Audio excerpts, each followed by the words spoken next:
பொதுவாக நான் வந்து இந்த மற்ற ஆடியோ லான்ச்லாம் போனேன்னா ஒரு ஏகப்பட்ட ஜோக்கு பிட்டு கீர்த்தி சுரேஷ் பாவாடை தொடரி அதெல்லாம் பேசி அங்கே என்ன யோசனை இருக்கும்னா அங்கே அந்த படத்துக்கு நமக்கும் பெரிய சம்மந்தம் இருக்காது. ஆனால் என்ன இருக்குன்னா அங்கே இருக்கிறவங்களெல்லாம் நம்ம சிறப்பாக பாராட்டணும். அப்புறம் அந்த பேசுகிற கொஞ்ச நேரம் சுவாரஸ்யமாக இருக்கணும். அதுதான் வந்து அங்கே ரொம்ப முக்கியமான விஷயமா இருக்கும். பட் இங்கே என்னவாக இருக்கும்னா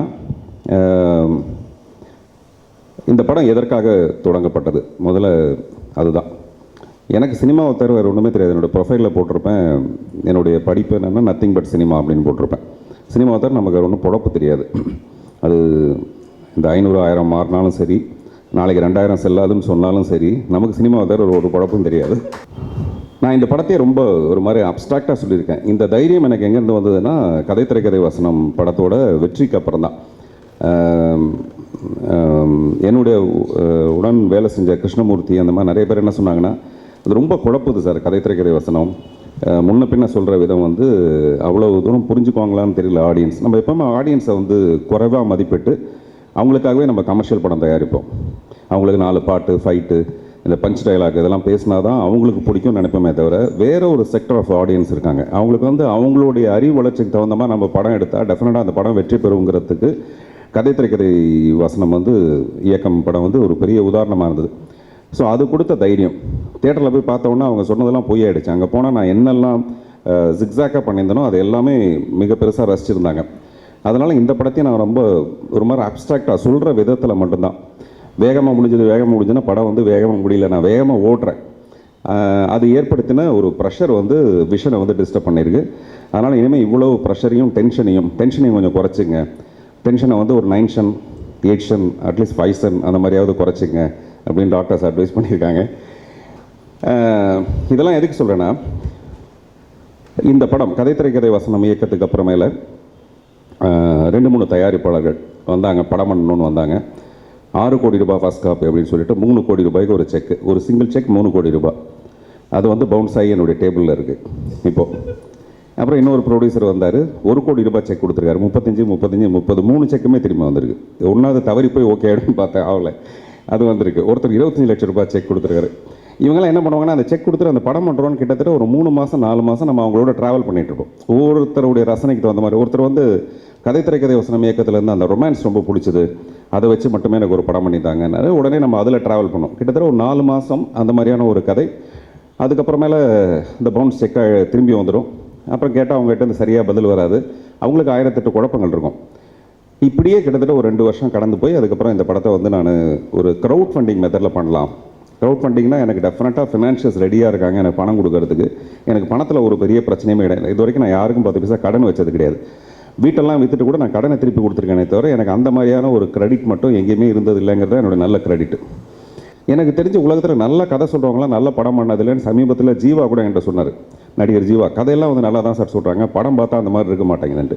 கதை சொல்கிறது இல்லை சினிமா, முதல்ல அது வந்து நிறைய பேருக்கு புரியவே மாட்டேங்குது. அதனால் அவங்க 10 லட்ச ரூபா கொடுக்குறவங்களும் வந்து கதை என்னன்னு கேட்டால் நம்ம ரொம்ப கடுப்பாக இருக்கும்.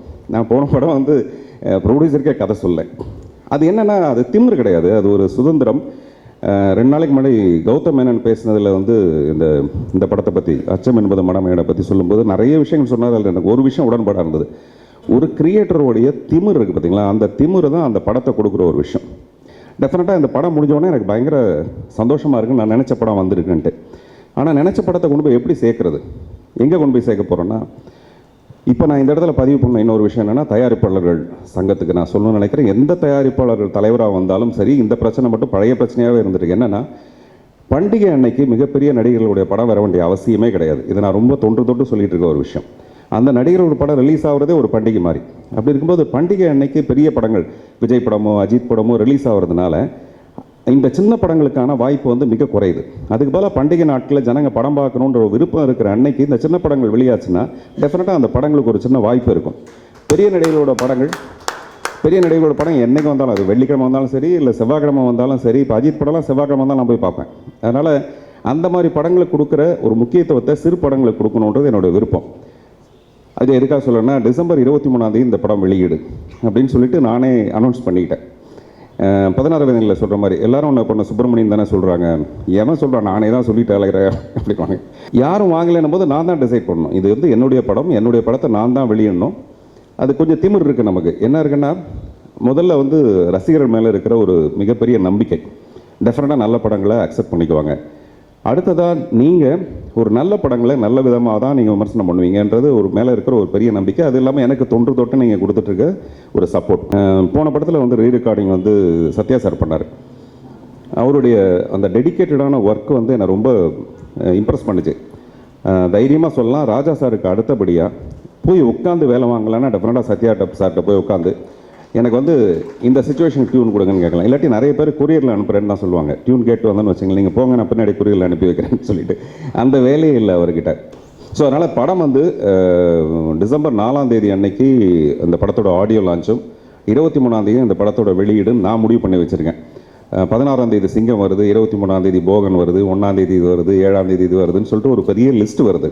பட் எனக்கு என்னென்னா, எந்த படமாக இருந்தாலும் இந்த படத்துக்கான உரிய தகுதி நிச்சயமாக அந்த படத்துக்கு இருந்தே தீருங்கிற ஒரு நம்பிக்கை எனக்கு இருக்குது.